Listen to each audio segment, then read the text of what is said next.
Several high-profile incidents that made the news in the California prison system so far this year.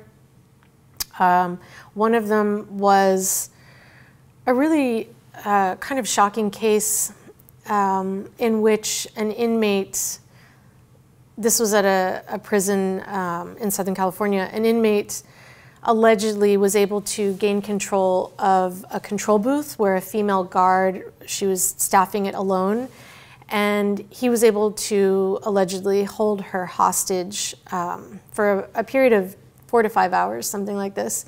And during the course of that time, he apparently also physically and sexually assaulted her.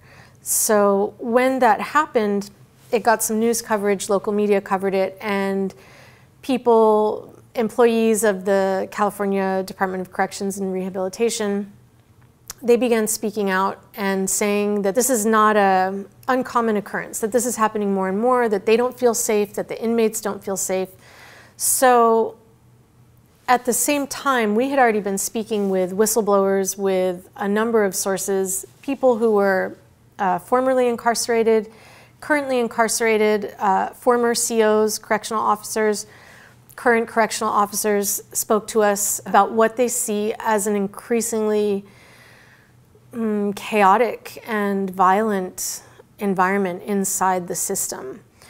And as we were investigating their claims and trying to get different perspectives on this situation, because all of the people that we spoke with have a kind of historical perspective on the system, because they're people who've either been incarcerated for, you know, a couple decades, or they've been working in the system for more than a decade at many different institutions up and down the state. So they have an idea of how things have changed over time. And as we were looking into this, we also noticed that there were 6 homicides in the first 6 weeks of 2024 in California prisons. So one of these was a use of force because it was allegedly to stop an inmate who was trying to stab another inmate to death, but 6 killings in 6 weeks, which is not good, which is alarming. And we looked into the data further, and what we found is that the incident reports, so there are all different kinds of incidents that the prisons are obligated to report. They're pretty good about doing that on a regular basis. Right now on their website, they have data going through October 2023, so you can kind of get a sense of, have these incidents increased, have they decreased? And what we noticed when we looked at the data from 2021 until 2023, October 2023, is that on average, overall incidents have gone up by more than 40%. And when you look at specifically the types of incidents, very important categories such as assaults and batteries on correctional officers and other non-inmates, assaults and batteries on inmates, use of force and sexual assault, all of these have gone up more than 40% on average 2021 to 2023. And you have to keep in mind that during this period, the population of the prison system has been decreasing. So you would expect that incident reports would be less, right? You wouldn't expect to see such an incredible increase.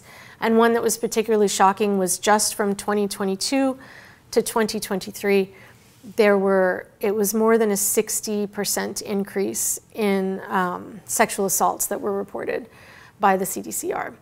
So basically what people were telling us, the data kind of bore that out. I mean, there's a difference between causation and correlation. At this point, it's correlation, but it's very powerful. It's something that I don't think that we can ignore. So we wrote an article about this, and in the story, we really go into the experiences of our sources. So people who have been in prison for a number of years, people who have worked in the prisons, and they describe to us why there's more violence, why it's become so chaotic and violent in the past decade or so. Everybody in their own way points back to about a decade ago, starting a decade ago, there's this cascade of reforms, specifically in the way that the Corrections Department chooses to house people. And you have to keep in mind that this is all in the bigger context of they're trying to move from a punitive system to a rehabilitation system, right? So they want more people to program. They want to reduce security housing. They want to reduce solitary confinement or phase it out entirely. So there have been some decisions made about how they house people. And starting in 2012, there was a peaceful protest, a hunger strike, and a peaceful protest by prison gang leaders who had been in the security housing unit at Pelican Bay.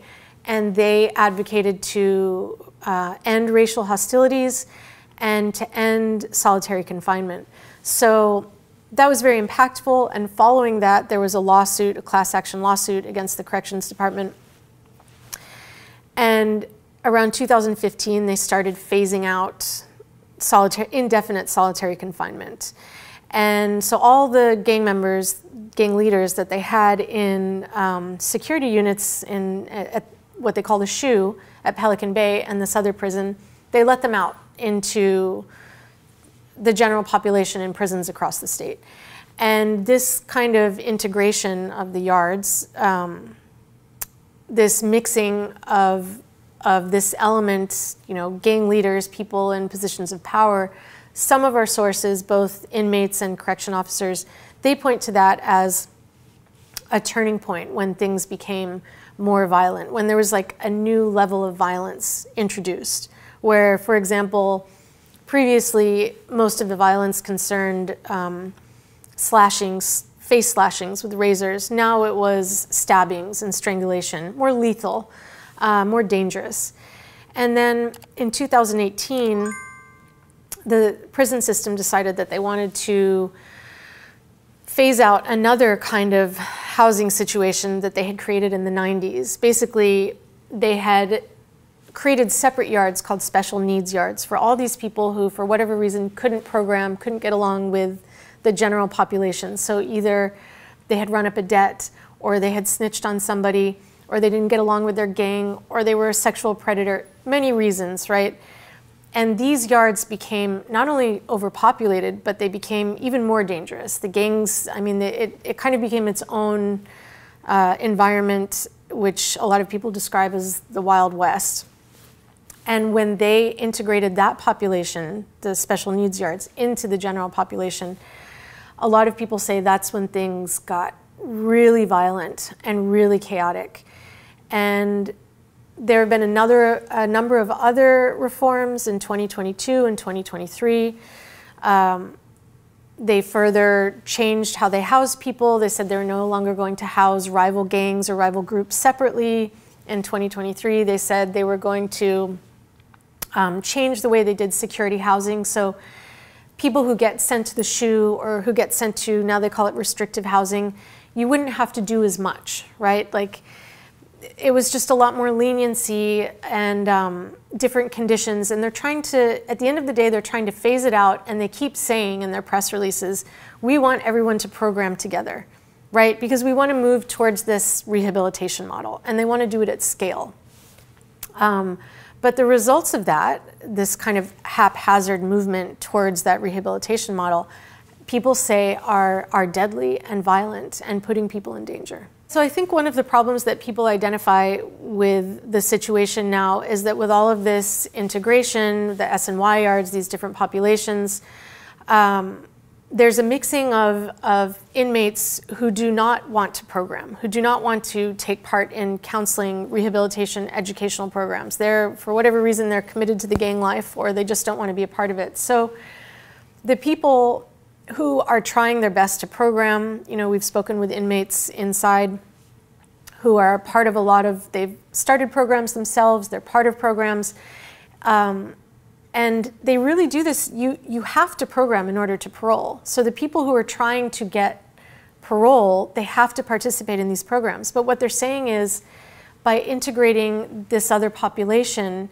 it's ruining it for everybody. In other words, it's like the whole point of moving to the rehabilitation model is to get people to rehabilitate and to be able to re-enter society. Because at the end of the day, 95% or so of people in California prisons are going to re-enter society. So it's great to focus on restorative justice and rehabilitation and getting people in naturalized relationships so they can re-enter society. But the way it's been done is what people are saying has led to this violence and chaos, and it's out of control, is what we've heard from a variety of sources.